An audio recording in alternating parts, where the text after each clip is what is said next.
We visited Helsinki in April of 2013 to celebrate my birthday. Sadly, my Russian aunt had just died, so I had to wash away the sorrow with food and drink at Sashlik, the way her brother Ellen had taught me.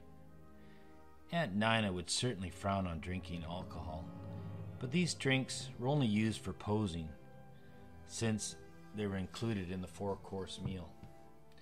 She was a true saint in every sense of the measure. She only saw good in me and impacted my life from her example. She adhered very faithfully to God's laws and was an active witness in her church. Here's a photo, circa 1974, where between the churches on Cathedral Square at the Russian Kremlin, it shows my father, Aunt Nina, and myself.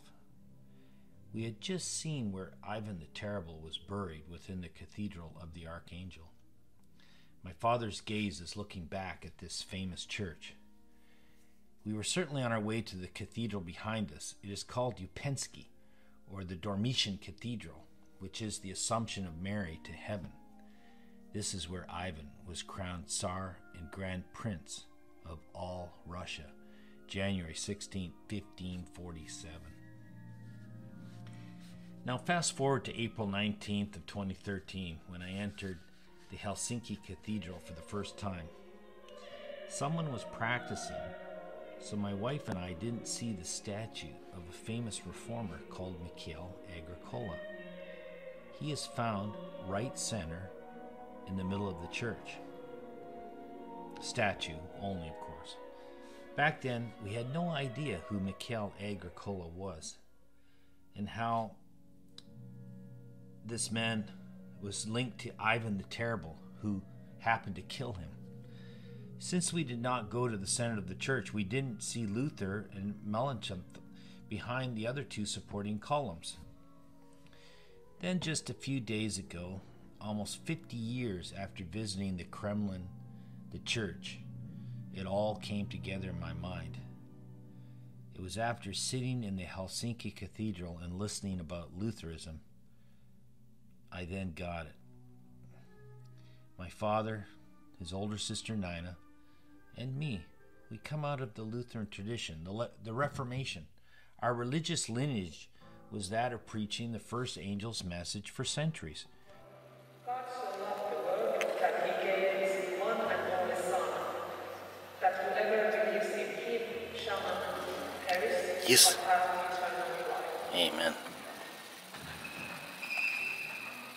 Just like my Aunt Nina, I too am a Seventh-day Adventist, or a Reformed Lutheran, in the sense that we've moved on historically to proclaim the second and third angel's message of Revelation 14. It's a message pertinent for our time. We still believe the core of Lutheranism. Even if our Russian ancestors were in the Orthodox Church, it is well known that they fled persecution in 1908 for believing in the Bible. So there, jet-lagged, cruising Helsinki harbor just a few weeks ago, I found out that there's even a larger Lutheran church named after this reformer Agricola, and this church has the highest spire in Finland. For Agricola was at Wittenberg for a couple of years and then got recommendations from both Luther and Melanchthon to get a top job in Finland's largest city at the time of Turku. His contemporary King Vasa of Sweden accepted the Bible, the Reformation, but Russia did not. Russia and Sweden were at war, so Agricola was sent on a peace mission in 1557 to Russia.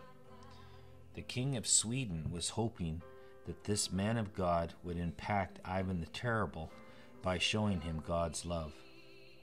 Ivan didn't even meet him.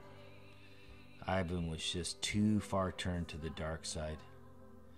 As with Russian tradition then and now, a slow poison was somehow delivered to Agricola, because he rapidly deteriorated and died suddenly on the way back to Finland at only age 48. To this day, they don't even know where his body was buried, but believe it was on Finnish soil northwest of St. Petersburg.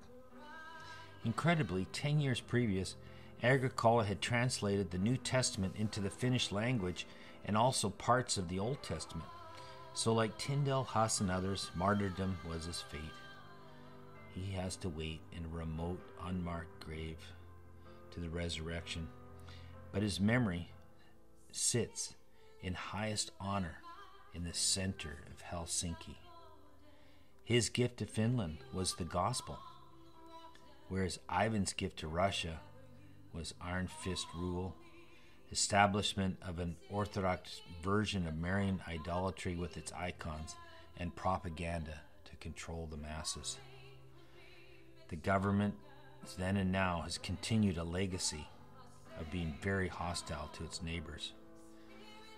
So after that cruise of the harbor, I unlatched a free bike from the hotel and rode the 5 miles up to the church that honors this great Finnish reformer Agricola, just simply to get a selfie with his name, Mikael Agricola.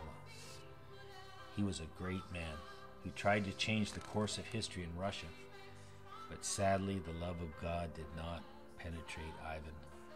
Ivan was too far gone, abused as a child. He cut up animals, he threw them off the walls. In his teenage years, he raped, pillaged, killed with his friends. It's really sad. So we find that darkness has reigned in Russia ever since. But yet, Lutheran Finland and Sweden flourish and now are part of NATO. Revelation 13:10 predicts that Putinized Russia will lose power along with the Patriarch Kirill of the Orthodox Church. Already, the Great Schism of 1056 is healing. The world is rapidly moving towards a worldly shepherd that can end war, not just talk about it and cry. For that, Putin and others must go down first. Bible prophecy will be fulfilled. So if in Helsinki, yeah, think about these things, but at the same time, don't miss the salmon soup. It's yummy. Or you can take in an organ concert. I found out that the pipe organ is central to Lutheran worship, both in liturgy and leading of hymn singing. Who would have thought? And try out their salmon soup. Laks supa. Oh yeah, there she is. Oh.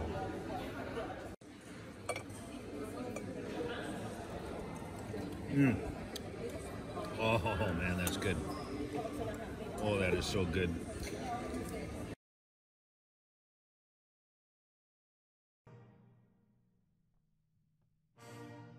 Oh, it's so good. Oh, that's good. Yeah, that Orthodox Church in Kirill, they're gangsters, right? Right. Yeah. Absolutely. They're all gangsters. Russia is country of gangsters. and crazy, stupid, absolutely. All the country, 140 million.